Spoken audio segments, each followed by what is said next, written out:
Hello everyone, स्वागत है आप सभी लोगों का हमारे यूट्यूब चैनल एग्ज़ाम चक्र पर। दोस्तों, इस वीडियो में हम आधुनिक भारत से संबंधित प्रश्नों की बात करेंगे। मित्रों, इसमें मैंने आधुनिक भारत में यूरोपीय आगमन से संबंधित टॉपिक को कवर किया है, जिसमें मैंने बहुत ही सेलेक्टेड और महत्वपूर्ण प्रश्नों को लिया है, जो कि आपके एग्ज़ाम के लिए बहुत ही महत्वपूर्ण हैं। अगर आपने यह वीडियो पूरा अच्छे से देख लिया तो यूरोपीय आगमन से संबंधित जितने भी प्रश्न होते हैं वो आपके गलत नहीं होंगे और वो सारे आपके कवर हो जाएंगे। तो चलिए डिस्कशन शुरू करते हैं। दोस्तों, हमारा आज का पहला प्रश्न है, वास्को डी गामा कालीकट नामक बंदरगाह पर किस वर्ष आया था? दोस्तों, इसका सही जवाब है 1498 ईस्वी। वास्को डी गामा 1498 ईस्वी में कालीकट नामक बंदरगाह पर आया था। हमारा अगला प्रश्न है, मध्यकाल में सर्वप्रथम भारत से व्यापार संबंध स्थापित करने वाले थे। यानी इन चारों में से कौन थे जो मध्यकाल में सर्वप्रथम भारत से व्यापार संबंध स्थापित किए थे? तो इसका सही जवाब है ऑप्शन डी, पुर्तगाली। ठीक है। हमारा अगला प्रश्न है, प्रथम पुर्तगाली वायसराय कौन था? तो इसका सही जवाब है ऑप्शन बी, दा अल्मीड़ा। यहाँ मैंने शॉर्ट में लिख दिया है अल्मीड़ा, लेकिन इसका पूरा नाम था दा अल्मीड़ा। तो दा अल्मीड़ा प्रथम पुर्तगाली वायसराय था। ठीक है। हमारा अगला प्रश्न है, निम्नलिखित में से किसने वास्को डी गामा का कालीकट नामक बंदरगाह पर स्वागत किया था? तो इसका सही जवाब है ऑप्शन ए, जमोरिन। जमोरिन ने जो है कालीकट नामक बंदरगाह पर वास्को डी गामा का स्वागत किया था।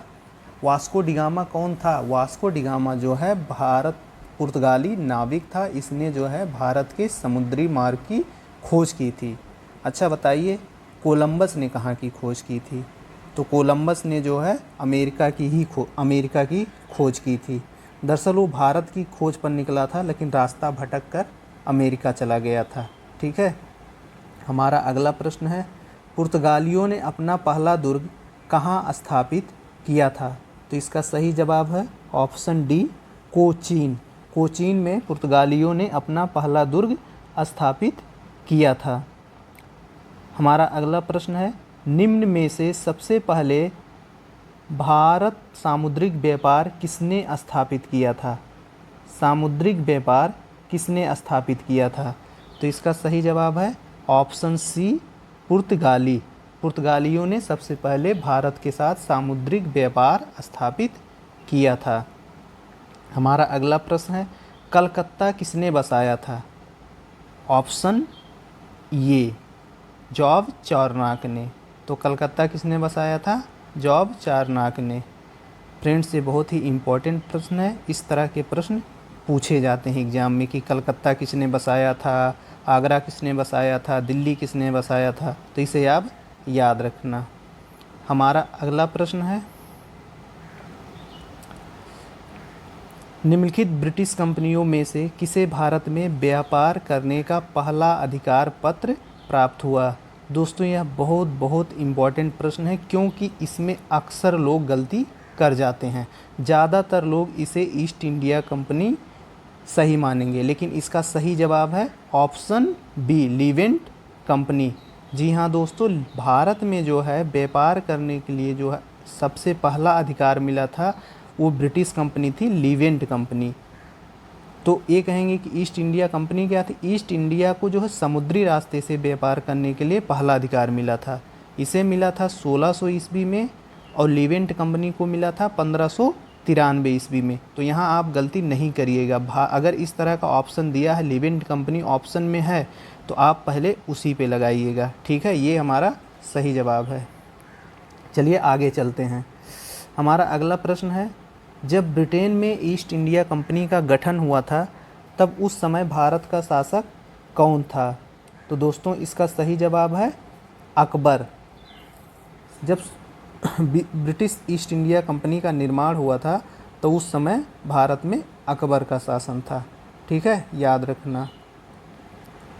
हमारा अगला प्रश्न है, अंग्रेज़ों ने किस मुग़ल शासक के समय में भारत में पहला कारखाना स्थापित किया था?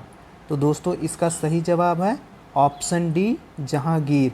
जहांगीर के समय में अंग्रेज़ों ने अपना पहला कारखाना स्थापित किया था। हमारा अगला प्रश्न है, अंग्रेज़ों ने अपना पहला कारखाना कब स्थापित किया था? तो इसका सही जवाब है ऑप्शन बी, 1613 ईस्वी में। अंग्रेज़ों ने अपना पहला कारखाना 1613 ईस्वी में स्थापित किया था। कहाँ स्थापित किया था? तो इसे सूरत में स्थापित किया था। अंग्रेज़ों ने एक और कारखाना स्थापित किया था 1611 ईस्वी में। वो कहाँ स्थापित किया था? मछलीपट्टनम में।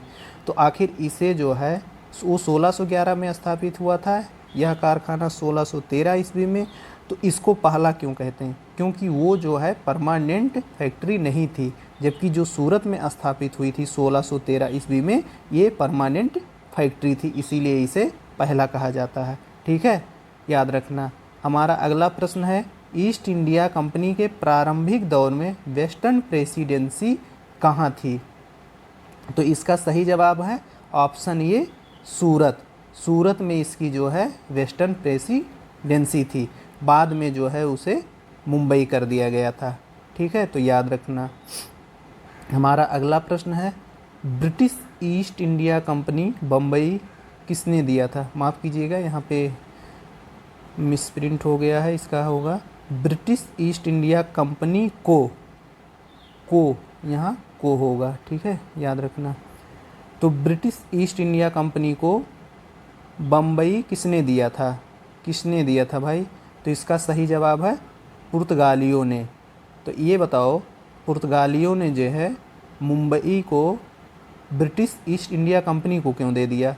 क्योंकि उस समय क्या था, पुर्तगाली थे, उनकी राजकुमारी का विवाह हो गया ब्रिटिश के राजकुमार चार्ल्स द्वितीय से। तो उनको जो है वो दहेज में दे दिए। तो जो वहाँ के चार्ल्स द्वितीय थे, फिर उस मुंबई को ब्रिटिश ईस्ट इंडिया कंपनी को किराए पे दे दिए। ठीक है, बताओ, बम्बई हमारी थी और दहेज पुर्तगाली दे दिए। कितनी नाइंसाफ़ी थी। हमारा अगला प्रश्न है, कर्नाटक युद्ध किन किन के मध्य लड़ा गया था? तो इसका सही जवाब है ऑप्शन ए, अंग्रेज़ और फ्रांसीसी के बीच। कर्नाटक युद्ध जो है अंग्रेज़ और फ्रांसीसियों के बीच लड़ा गया था। हमारा अगला प्रश्न है, ब्लू वाटर पॉलिसी से कौन संबंधित है? तो इसका सही जवाब है ऑप्शन ए, द अल्मीड़ा। ठीक है, द अल्मीड़ा ब्लू वाटर पॉलिसी से संबंधित है। फ्रेंड्स, इसमें जितने भी प्रश्न मैंने सेलेक्ट किए हैं वो सभी आपके एग्ज़ाम के लिए इम्पॉर्टेंट हैं। तो इस वीडियो को आप पूरा देखिएगा और अच्छे से देखिएगा। उसमें आप यूरोपीय आगमन से संबंधित सारे प्रश्न मिल जाएंगे जो आपके एग्ज़ाम के लिए महत्वपूर्ण हैं। चलिए आगे चलते हैं। हमारा अगला प्रश्न है, पुर्तगालियों को सतगांव और चटगांव में फैक्ट्री स्थापित करने के लिए किसने अनुमति दी थी? तो दोस्तों इसका सही जवाब है गयासुद्दीन महमूद शाह ने। यह कौन था भाई? गयासुद्दीन महमूद शाह बंगाल का शासक था। तो इसने जो है पुर्तगालियों को सतगांव और चटगांव में फैक्ट्री स्थापित करने के लिए परमिशन दी थी। ठीक है, तो याद रखना। बस आज के लिए इतना ही। वीडियो अगर पसंद आया हो दोस्तों तो लाइक करें, कमेंट करें, शेयर करें और सब्सक्राइब करना ना भूलें। चलिए मिलते हैं किसी अगले वीडियो में, तब तक के लिए जय हिंद, जय भारत।